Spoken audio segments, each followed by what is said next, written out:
With 2021 coming to a close, I think it is time we round out this year's news episodes with a year-end review. We have seen so much take place over this year, and this final 2021 news episode is going to wrap it all up in a neat little bow. So let's begin. Fallout 76 kicked off the year with an inventory update that increased our stash limit to 1,200 pounds, among other improvements to inventory management.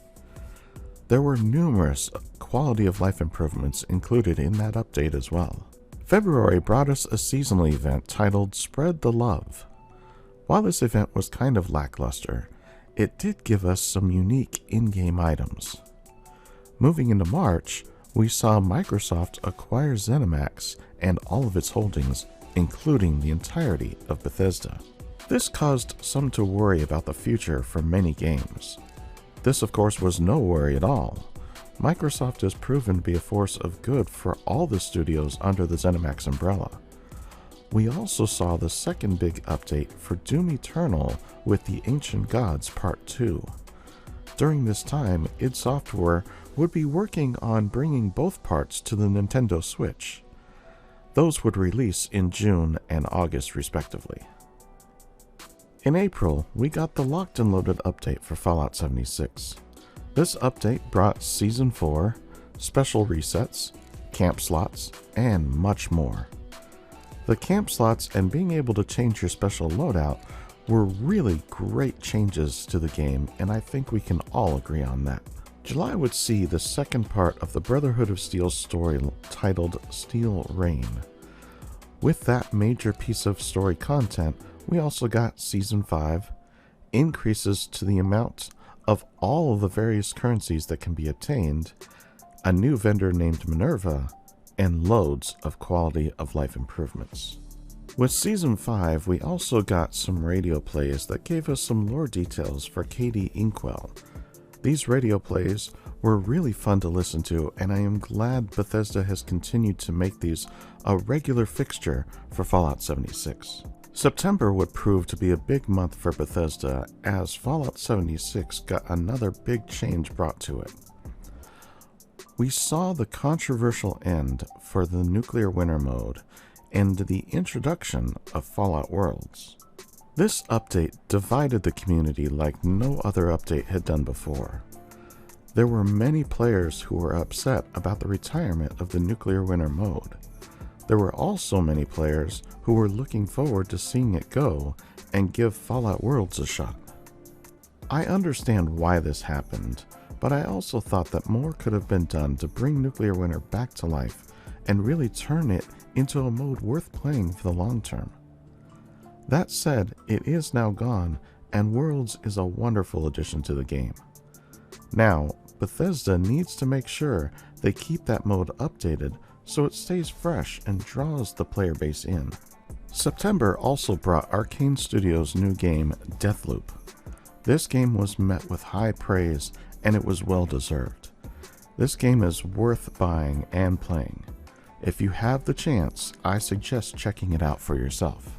Fallout 76 also added Season 6, which in my view was a breath of fresh air for the entire season's lineup. I really enjoyed that scoreboard. October would bring us a new Halloween event, which was a two-part event. One part was the Spooky Scorched, and the other part was the Trick or Treat event. While this event was not on the same level as the Mischief Night event that we got years ago, it was fun nonetheless. I just wish they had been able to overcome the failings of Mischief Night. Then we got our last update for Fallout 76.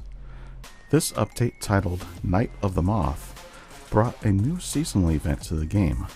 This event was very fun and certainly proved to be the best event of the year. Night of the Moth gave us loads of new lore for the Mothman cryptid and his followers, the cultists. It also gave us Season 7, which is the last season of the year. Tons of quality of life improvements were implemented in this update as well. Bug fixes and quality of life improvements became the theme of the year for Fallout 76, as just about every update had loads of these types of changes. Like I said in previous episodes, this year was really just a maintenance year for 76. very little in the way of story content was released. This is something that has to change in the coming year. 76 has to hit the ground running in 2022 in order to breathe life back into the game and really take the game to the next level. That being said, I think 2022 is going to be a special year for 76 and Bethesda as a whole. Moving right along, Todd Howard had a special message for us for this holiday season.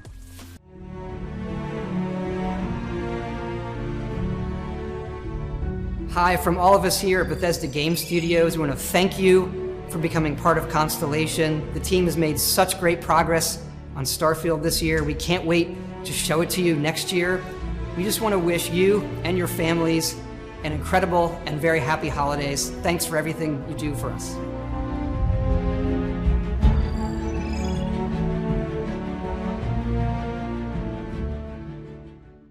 That brings us to one thing that I have neglected to touch on: Starfield. We got so much information about Starfield this year. Bethesda kept sprinkling bits of information starting at E3 2021. All through the years since then, we have seen Todd Howard speak in interviews, small clips of various areas in the game, and even a dev roundtable speaking about the game and its development. With the release of Starfield coming in November 2022, we can expect to see much more information released on the game between now and then. Stay tuned, because I will be covering all those juicy little details as they come out. Expect E3 2022 to be huge for Bethesda, because the coming year is going to be their year. With all of that being said, I am excited for the coming year, and I hope you are too. Remember, the Holiday Scorched event is going on now, so get out there and take down those festive beasts. Now, I want to hear from you. What were your thoughts on this year? What were your favorite updates? Are you excited for next year?